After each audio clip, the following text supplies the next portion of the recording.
आदित्यनाथ योगी चुनावी सभा को संबोधित करने के लिए पहुंचे थे। दोपहर 2:30 बजे हेलीकॉप्टर से पहुंचे। उनके पहुंचते ही मैदान में जय श्री राम के नारे लगने लग गए। योगी आदित्य ने अपने प्रधानमंत्री द्वारा किए गए कार्यों की जानकारी दी। योगी ने कहा कि भाजपा में सामान्य कार्यकर्ता पीएम, सीएम और पार्टी अध्यक्ष बनते हैं। कांग्रेस राजद में ऐसा हो सकता है क्या? वहां सिर्फ वंशवाद पहले ही पार्टी की कमान संभालते हैं।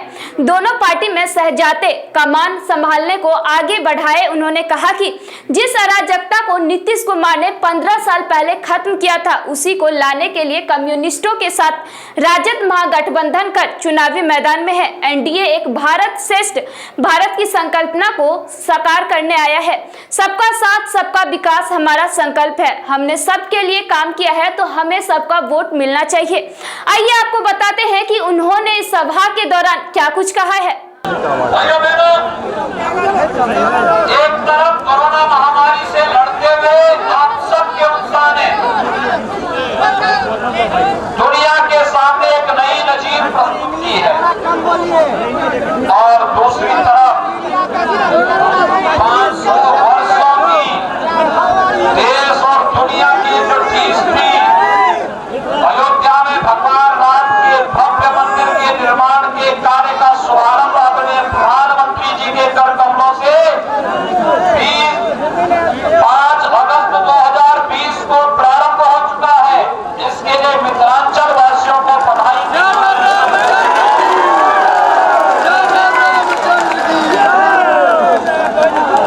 और मैं सही बता रहा हूं कि मेरी आर्थिक इच्छा थी कि श्रीमान कामेश्वर चौपाल जी की तरह ही आपकी उपस्थिति इस अवसर पर अयोध्या में हो, लेकिन भाइयों बहनों, कोरोना संक्रमण को देखते हुए हम लोगों ने कम संख्या में अतिथि बुलाए थे, लेकिन कार्यक्रम का लाइव प्रसारण भी करवाया गया।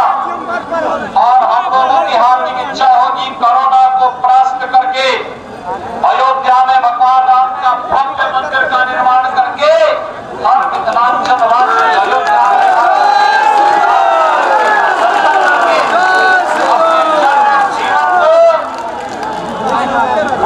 अर्जन का भागीदार बनाए। इस दृष्टि से आपको अग्रिम आमंत्रण देने के लिए भी आपने विशेष रूप से यहाँ मां जानकी की कृपा से धरती बड़ी पवित्र धरती है। देश और दुनिया को अनेक विद्वान और अनेक महारथी जीवन के अनेक क्षेत्र के इस धरती ने दिए हैं। भाइयों बहनों, स्वाभाविक रूप से एक स्वाभाविक आकर्षण देश और दुनिया का इस धरती के प्रति होता है। राज्य व्यवस्था का संचालन कैसे होता है, मिथिला उसका एक उदाहरण है। महाराज मिथि से प्रारंभ चली परंपरा किस रूप में आदर्श राज्य के संचालन का आदर्श बनती है, और वही तो कार्य आज प्रधानमंत्री मोदी जी के नेतृत्व में भारत की सरकार और नीतीश कुमार जी के नेतृत्व में बिहार की सरकार वही कार्य करते हुए देश और दुनिया के सामने नए नए मानक और नए नए आदर्श बनाते जा रहे हैं। भाइयों बहनों, पूरी दुनिया कोरोना से त्रस्त है, लेकिन भारत के अंदर प्रधानमंत्री मोदी जी के नेतृत्व में लिए गए समयबद्ध निर्णय और देश के व्यापक हित में उठाए गए कदमों ने भारत को पहुंचाया है। कोरोना कालखंड में गरीब कल्याण पैकेज की घोषणा करके स्टेडियम में 80 करोड़ लोगों को देश के अंदर खाद्यान्न की गारंटी देना। मंच के बाद यहाँ पे 4 टका सब लगा हुआ है ना, जनधन अकाउंट तो गेट लगा हुआ, गेट के अंदर आओ, अकाउंट में धनराशि हर महीने उपलब्ध करवाने की व्यवस्था करना। गेट के अंदर आओ। प्रधानमंत्री किसान सम्मान निधि से जुड़े हुए किसानों के खाते में धनराशि सीधे उपलब्ध करवाने की व्यवस्था करना। और यही नहीं, आत्मनिर्भर भारत पैकेज के अंदर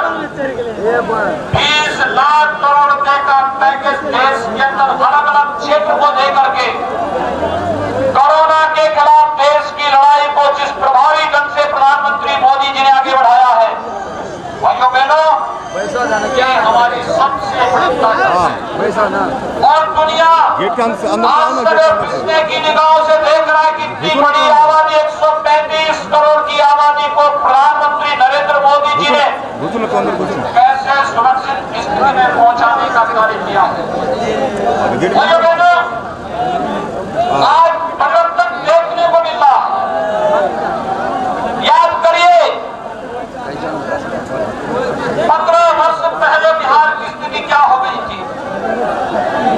बिहार के नौजवानों के सामने पहचान का संकट आया था।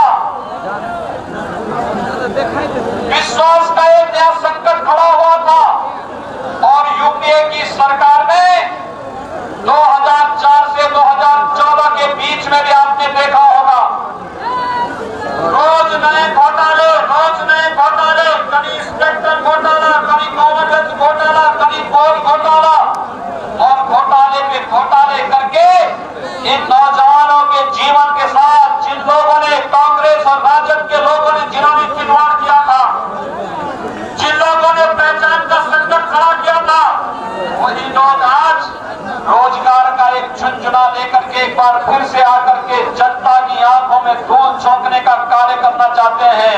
इसलिए भाइयों बहनों, बिहार की ऊर्जा का लोहा देश और दुनिया मानती है। इनके इस रोजगार के झंझने में जाने की आवश्यकता नहीं। जानते हैं ये लोग धोखा करने वाले लोग हैं, इन्होंने देश के साथ धोखा किया। इनके लिए तो देश महत्वपूर्ण नहीं, समाज भी महत्वपूर्ण नहीं, इनके लिए स्वयं का परिवार महत्वपूर्ण है। याद करिए भाइयों बहनों, मैं आपसे पूछना चाहता हूं, भारतीय जनता पार्टी में एक सामान्य कार्यकर्ता भारतीय जनता पार्टी का राष्ट्रीय अध्यक्ष हो सकता है, प्रधानमंत्री और मुख्यमंत्री बन सकता है, विधायक और सांसद बन सकता है, लेकिन क्या कांग्रेस में एक सामान्य कार्यकर्ता कांग्रेस का राष्ट्रीय अध्यक्ष बन सकता है क्या? क्योंकि वहां तो एक ही परिवार के लोगों को बनना है। और क्या ऐसे ही राजद के अंदर भी क्या कोई बाहर का कोई व्यक्ति वहां का अध्यक्ष बन सकता है क्या? तो फिर इनसे कुछ उम्मीद करते हैं क्या? और ये लोग तो फिर से बिहार में नक्सलवाद को, माओवादी हिंसा को भड़काना चाहते हैं, जिसे नीतीश कुमार जी ने 15 वर्ष पहले समाप्त कर दिया है। आज भाजपा माले के साथ और कम्युनिस्टों के साथ इनका गठबंधन इस बात की गारंटी दे रहा है, ये लोग फिर से जंगल राज ढाने की तैयारी कर चुके हैं। और भाइयों बहनों, इसे बिहार के अंदर फिर से नहीं आने देगा। याद करिए 6 वर्ष पहले आपने देश की बात नरेंद्र मोदी जी के हाथों सौंपी थी, और 6 वर्ष के अंदर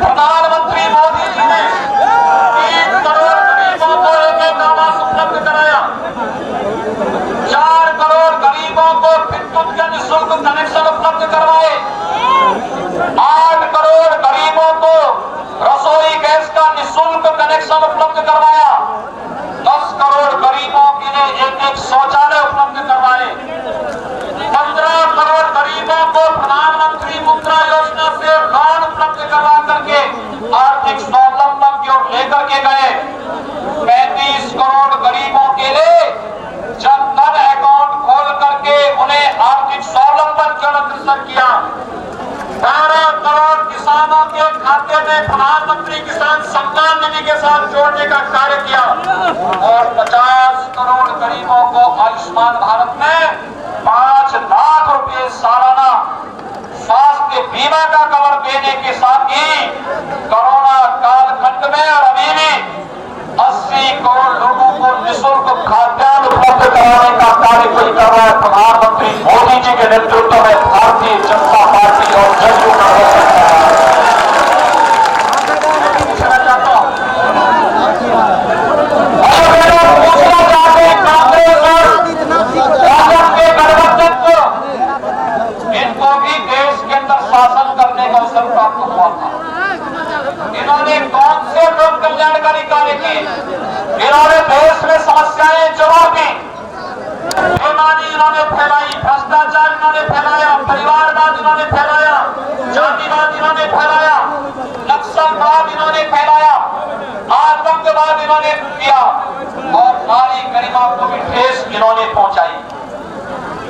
प्रधानमंत्री मोदी जी ने जब 2019 में दूसरी बार प्रधानमंत्री पद की शपथ ली थी, तब उन्होंने कहा था कि पहले 5 वर्ष देश के गरीबों के कल्याण के लिए, अगले 5 वर्ष भारत के उत्थान के लिए, भारत को दुनिया की एक महाशक्ति बनाने के लिए हम लोग कार्य करेंगे।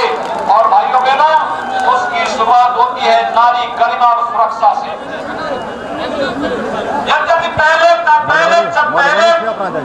अपने कार्यकाल में उन्होंने नारी गरिमा के लिए तमाम कार्यक्रम किए, बेटी बचाओ बेटी पढ़ाओ का कार्यक्रम रहा हो, या फिर 10 करोड़ परिवारों को शौचालय देकर के न केवल स्वस्थ रहने की बल्कि नारी गरिमा की रक्षा का अभियान उन्होंने प्रारंभ किया।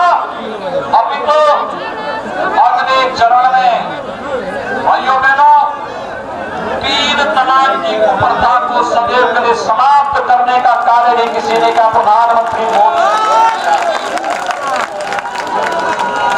नहीं तो इससे पहले आधी आबादी को अपमानित होना पड़ता था, लेकिन प्रधानमंत्री मोदी जी ने 3 तलाक की कुप्रथा के लिए सदैव के लिए उस पर प्रतिबंध लगा करके समाप्त करके नारी गरिमा की रक्षा भी 3 तलाक की कुप्रथा पर लगाम लगा करके करने का कार्य किया प्रधानमंत्री मोदी जी ने किया। और भाइयों बहनों, देश के अंदर इससे पहले आपने देखा होगा आतंकी हमला हुआ था।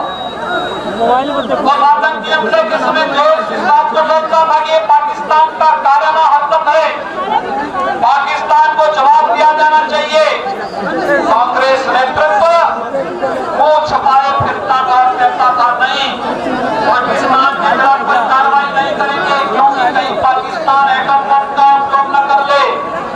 भाइयों बहनों, याद करिए, जब कश्मीर के अंदर सीआरपीएफ के काफिले पर एक आतंकी हमला हुआ था, पाकिस्तान का नाम सामने आते ही भारत के बहादुर जवान पाकिस्तान के अंदर घुस करके आतंकी कैंपों को नष्ट करने का कार्य मोदी जी के समय भारत, ये है नया भारत, ये है न्यू इंडिया।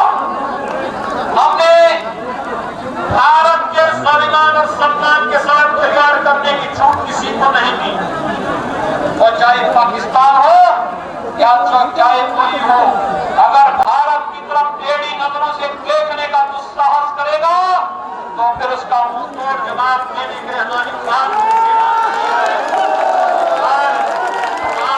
मोदी जी के नेतृत्व में आज भारत पूरी मजबूती के साथ कार्य कर रहा है।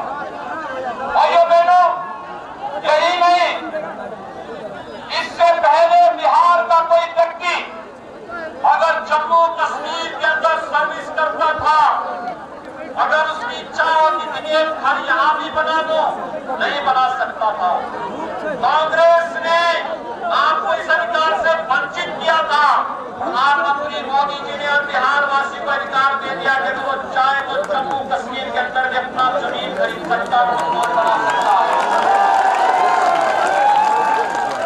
कश्मीर से धारा 370 को सदैव के लिए समाप्त कर दिया और आतंकवाद की ताकत पर अंतिम कील ठोकने का कार्य भी कर दिया है। और भारत की धरती पर आतंकवाद के लिए नहीं, नक्सलवाद के लिए नहीं, विकास के लिए भारत की धरती जानी जाएगी। और विकास के लिए अच्छे सोच के लोग राजनीति में आने चाहिए। इसी विधानसभा के चुनाव में हम सब आपके बीच आए। भाइयों बहनों, आपने देखा होगा पिछले विधानसभा चुनाव में अगर नीतीश मिश्रा जी को आपने 1000 वोट और बढ़ा करके लिए होते वे फिर से आगे विधायक होते, लेकिन 2015 की चूक का बदला लेने का अवसर आपके पास है 2020 में।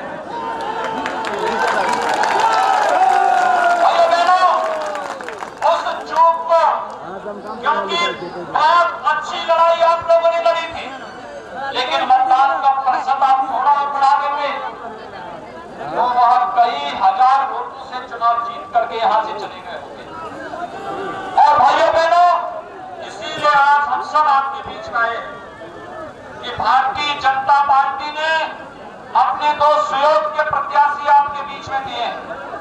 भारतीय जनता पार्टी जदयू का जो गठबंधन है ये एनडीए के रूप में आपके बीच में आया है, और एनडीए एक भारत श्रेष्ठ भारत की परिकल्पना को साकार करने वाला, विकास को प्राथमिकता देने वाला, राजनीति की धुरी को बदल करके जाति मत मजहब के आधार पर, क्षेत्र भाषा से हटा करके, इन सब से अलग हट करके हमने गांव को, गरीब को, किसान को, नौजवान को, महिलाओं को और समाज के प्रत्येक तबके को विकास की मुख्य धारा के साथ जोड़ने का कार्य किया। मकान दिए गए, शौचालय दिए गए, विद्युत और रसोई गैस के कनेक्शन उपलब्ध कराए गए, आयुष्मान भारत के कार्ड उपलब्ध कराए गए। क्या किसी की जाति, किसी का मत, किसी का मजहब, किसी का क्षेत्र, किसी की भाषा देखी गई? क्या सबको दिया, सबका साथ, सबका विकास। हमने सबके हित के लिए कार्य किया। भाइयों बहनों, जब सबके हित के लिए कार्य किया गया तो सबका मिलना चाहिए, मिलना चाहिए। आप सभी सहमत हैं? सभी लोग सहमत हैं? और इसीलिए आज आपसे अपील करने के लिए आया हूं। भाइयों बहनों, जो कुछ भी भारतीय जनता पार्टी ने कहा था वो करके दिखाया है। हम पे ये आरोप लगता था कि अयोध्या में मंदिर नहीं बना रहे हैं, हम तो वह कार्य करके भी आ गए। इसलिए इससे पहले ही हमारा संकल्प जो था, हम लोगों ने तो कामेश्वर चौपाल जी को आपके बीच में पहले भेज दिया था, और इसीलिए मिथिला के ही एक सपूत से कि देश के अंदर हमारे यहाँ कोई भेदभाव नहीं। 1989 में कामेश्वर चौपाल जी के हाथों से राम जन्मभूमि की पहली शिला रखी गई, और प्रधानमंत्री मोदी जी का मंदिर निर्माण का कार्य भी शुभारंभ करके मैं मिथिलांचल की धरती को प्रणाम करने के लिए स्वयं यहाँ पर उपस्थित हुआ हूँ। भाइयों बहनों, ये हम सब के लिए गौरव का क्षण है। 500 वर्षों की जो तमन्ना की गई 30 थी कि हमारे आराध्य भगवान श्री राम का भव्य मंदिर का निर्माण अयोध्या में हो, वो सपना साकार हुआ है। और सपने को साकार कराने के लिए हम प्रधानमंत्री मोदी जी के आभारी हैं, और मैं आप सभी मिथिलांचल वासियों का वंदन करता हूँ। इस अवसर पर ये मिथिलांचल वासियों के लिए गौरव है। भाइयों बहनों, इस अवसर पर मेरी आप सबसे अपील है कि भारतीय जनता पार्टी ने अपने प्रत्याशी आपके बीच दिए। भारतीय जनता पार्टी ने मिश्रा जी को अपना प्रत्याशी बनाया है। एक प्रतिष्ठित परंपरा और परिवार से होने के साथ ही बिहार सरकार में मंत्री के रूप में उनकी उल्लेखनीय सेवाओं के लिए भी ये पूरा क्षेत्र उनके प्रति एक वोट के माध्यम से अपना सहयोग दे करके उनके पिछले कार्यों पर भी मुहर लगाने का कार्य करेगा। और भाइयों बहनों, यही नहीं, भारतीय जनता पार्टी ने राजनगर से श्री रामप्रीत पासवान जी को अपना प्रत्याशी बनाया है। वे सिटिंग विधायक भी है, और साथ साथ वर्तमान में पार्टी के प्रत्याशी के रूप में भी आपके बीच में मेरी आप सबसे अपील है। झंझारपुर से नीतीश मिश्रा जी को और राजनगर से श्री रामप्रीत पासवान जी को कमल चुनाव चिन्ह पर भारी मतों से विजयी बनाने की अपील आप सबसे करने के लिए विशेष रूप से मैं आपके बीच आया हूँ कि 3 नवंबर को चुनाव में इन दोनों प्रत्याशियों को, जहां भी भाजपा और जदयू के प्रत्याशी है और सहयोगी दलों के प्रत्याशी हैं, इन्हें भारी बहुमत से आज के समय में कोरोना से बचते हुए हम सब पूरी ताकत के साथ उन्हें जिताने में अपना योगदान दें। बिहार के विकास और सुशासन के मॉडल को आगे बढ़ाने की आवश्यकता है और ये नीतीश कुमार जी के नेतृत्व में ही बिहार आगे लेकर के जाएगा। यही अपील करते हुए मैं वाणी को देता हूं विराम। जय जय श्री राम, जय जय श्री राम, जय जय श्री राम। भाजपा जो कहती है वह करती है। 500 वर्षों पुरानी राम मंदिर का वादा भी पूरा किया। आज बिहार वासी कश्मीर में अपनी जमीन खरीद सकते हैं। पहले पाकिस्तान के खिलाफ एक्शन लेने में कांग्रेस को एटम बम का खतरा दिखता था। अब न्यू इंडिया में भारत की तरफ टेढ़ी नजर से देखने वालों को घर में घुसकर जवाब दिया जाता है। हमारे प्रधानमंत्री ने देश के 80 करोड़ लोगों को कोरोना काल में निःशुल्क अनाज देने का काम पूरा किया है। विश्व आज कोरोना से ग्रस्त है, मगर हमारे प्रधानमंत्री सही समय पर उठाए सही कदम से आज भारत से लेकर बिहार तक सुरक्षित है। कोरोना काल के प्रथम चरण में सिर्फ 14% मतदान हुआ, लेकिन दूसरे चरण में 70% पहुंचाना है। योगी ने प्रधानमंत्री के अन्य कार्यों को बताते हुए कहा कि मां जानकी थी धरती अयोध्या की तरह पवित्र। भारत माता की जयकारा और जय श्री राम के साथ अपने भाषण की समाप्ति करने से पूर्व उन्होंने झंझारपुर में नीतीश मिश्रा एवं राजनगर के डॉक्टर रामप्रीत पासवान के पक्ष में मतदान करने की अपील की। साथ ही कहा कि एनडीए के सभी प्रत्याशी को जिताने का काम कर बिहार से प्रधानमंत्री के इरादे को मजबूत करें। सभा का संचालन भाजपा जिला अध्यक्ष सिया राम शाह ने किया। प्रत्याशी नीतीश मिश्रा मैथिली में संबोधन करते हुए कहा कि झंझारपुर में 50 वर्षों से जुड़ा हूं। आज भी हमारे ऊपर बाहरी होने का आरोप लगा था। देश के प्रधानमंत्री ने जब आत्मनिर्भर भारत की बात कही, मुख्यमंत्री ने आत्मनिर्भर बिहार बनाने की कल्पना की है, तो आप हमें आशीर्वाद दें। हमारा संकल्प आत्मनिर्भर झंझारपुर बनाने का है। झंझारपुर के सम्मान हमेशा बढ़ाने के हम काज करो हैं और क्यों व्यक्ति हमारे समय देखियो तरह तरह के लोग आवे छे और हम तो एक बात अपने के कहा। ऐसी ही विधानसभा से जुड़ी हर खबरों के लिए आप देखते रहिए बिहार 24 सच से सामना।